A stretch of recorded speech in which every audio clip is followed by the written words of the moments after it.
Since its first combat action at Normandy in 1944, the 101st Airborne Division has answered the nation's call on a rendezvous with destiny. As half of Dwight Eisenhower's strategic reserve in Europe prior to the Battle of the Bulge, the 101st Airborne was called on to secure the crucial road junctions at Bastogne, which would strangle the logistical support driving the Nazi attack forward and halt the momentum of the offensive. Urgently responding on alert to a need that was immediate and extreme, and conducting movement through the night, the Screaming Eagles embodied the Army values of duty, selfless service, and personal courage. They demonstrated their elite nature and endurance through their rapid preparation of defenses while integrating external units, vigorous maintenance of security, spoiling attacks to disrupt the enemy, massing of spare artillery and anti-armor effects, and flexibility to stop successive attacks from all directions. The battered bastards of Bastogne held their positions while outnumbered 5-1 and with no hope of immediate resupply or relief. When approached by the 47th Panzer Corps commander with a demand for surrender, Brigadier General Anthony McAuliffe, the acting commander of the 101st, only responded with a single word of the strongest profanity he used: nuts. After the lead elements of General George Patton's Third Army reached Bastogne and broke the siege, the 101st spearheaded the counterattack to clear remaining Nazi forces from the area.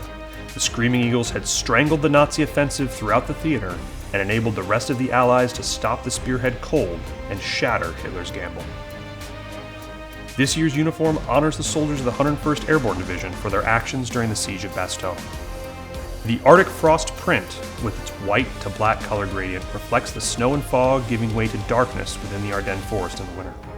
The Screaming Eagles derived their name from the unit's mascot, which was also reflected on their unit patch. On each helmet, the playing card suits reflect the helmet marking used by the 101st Glider and Parachute Infantry regiments in World War II and carried on in the division today. On the jersey, the Invasion Star echoes the markings on American aircraft and vehicles to aid in battlefield identification. This modified version's 7 ring gaps represent the junction of 7 roads in Bastogne.